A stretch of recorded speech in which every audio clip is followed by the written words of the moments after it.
On the 23rd of February 1946, months after the end of the Second World War, a prominent and well-known Japanese general was led to the gallows for his execution.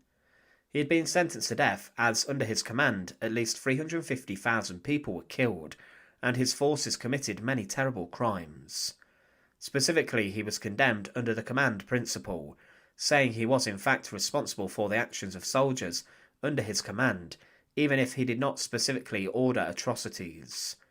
General Tomoyuki Yamashita's execution, in the eyes of many, is still controversial today, and some believe that he was someone who tried to negate the atrocities being committed by Japanese forces, and there is conflicting evidence about whether he had knowledge of the actions of his soldiers or not. Nevertheless, his execution on the gallows was not a straightforward one, and he made a very long final statement that prolonged the proceedings.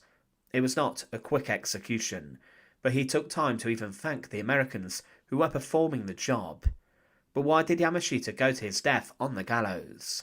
To support our channel, please make sure to subscribe. Tomoyuki Yamashita was always destined for a career in the military. He defied his father's wishes for him to become a doctor and attended the Imperial Japanese Army Academy. He rose throughout the ranks of the military, and he fought against the troops of Imperial Germany in China during World War I. But after the conflict came to an end, he became an expert in European military matters, in particular in German military plans. He continued to rise throughout the ranks, and he became a key backer of mechanising the Japanese army and developing a decent air force, complete with paratroopers and who used propaganda. He was a forward-thinking military leader, and there were many who did not like this in the Japanese armed forces, but he eventually became involved in the politics of the army. There were two factions, and Yamashita encountered a number of enemies, some who were very powerful, such as Japanese Prime Minister Hideki Tojo. In 1940 he was sent on a mission to meet with Hitler and Mussolini, and he personally saw the effectiveness of the German blitzkrieg tactics. In 1941, when Japan entered World War II, Yamashita was given a chance to look favourable in the eyes of Emperor Hirohito. He led an attack on British Malaya and Singapore, and he was at this point a general. The British troops on Malaya outnumbered Yamashita's army 3-1, but Yamashita had more aircraft and tanks. He relied on speed and shock tactics, and his forces swept down the Malayan peninsula, and they pushed through the dense jungle, and his forces continued to attack ferociously.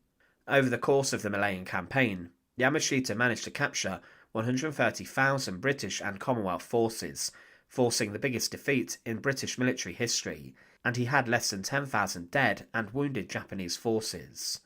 The surrender was hugely embarrassing for the British, but Yamashita's forces were no angels.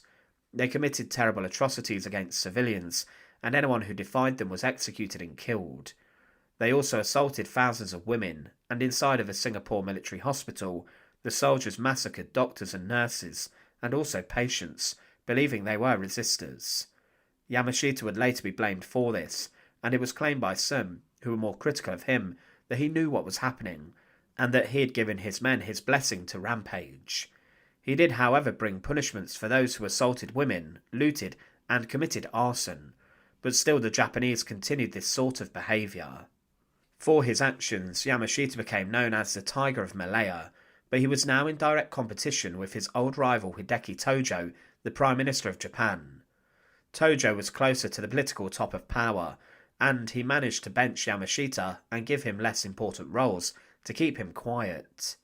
He then spent the rest of the war in Manchuria, but in 1944 was brought back to the front to try and save Japan.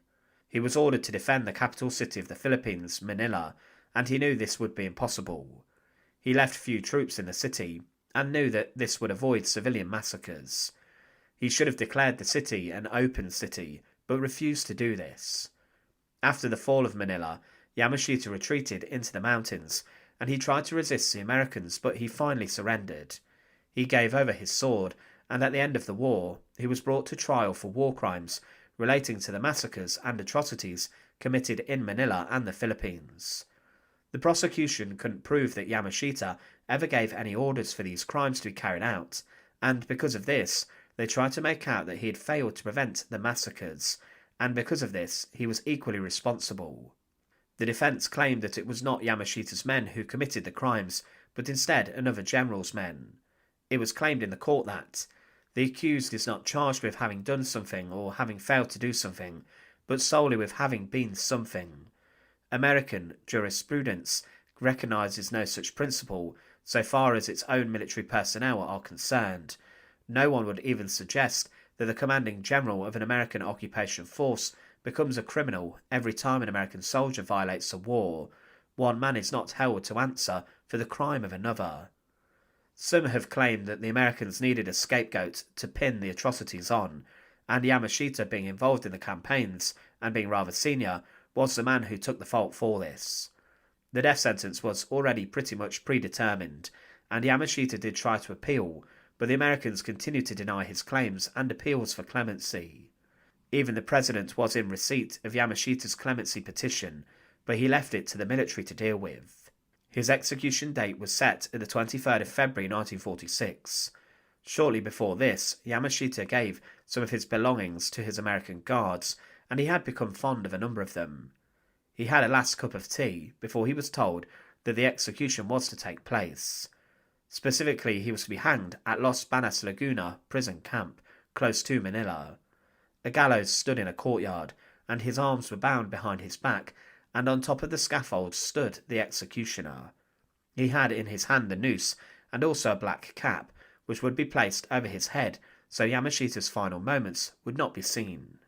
But shortly before this, General Yamashita made a very long statement through a translator, who repeated the words on the scaffold. He said, and I quote, "As I said in the Manila Supreme Court, that I have done with all my capacity, so I don't shame in front of the gods for what I've done when I died.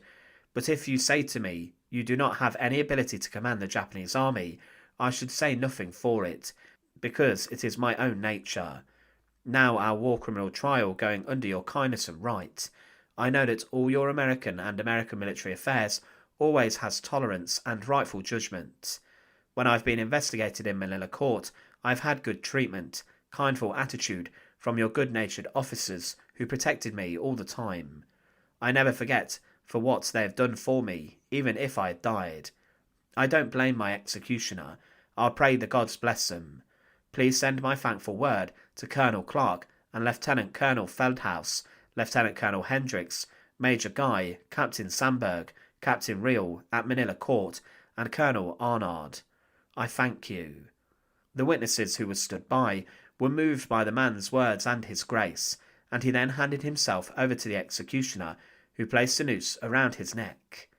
He then shuffled him over the trapdoor and released this, and Yamashita slowly strangled to death, as the long drop method to snap his neck was not used, and it may have taken a number of minutes for his death to be confirmed. The death sentence and execution of General Yamashita was an uneasy one for those who witnessed the proceedings. Firstly, there was a belief by some that he should never have been hanged, as forces under another general's command committed more of the atrocities, and he did try to punish some offenders within his ranks. Also, his long statement meant that the ordeal was prolonged by a matter of minutes. It was not the most efficient execution, and the fact the standard drop was used, which was considered less reliable, may have led to Yamashita's death not being instant. Thanks for watching. To support our channel, please make sure to subscribe, and once again, thank you so much for watching.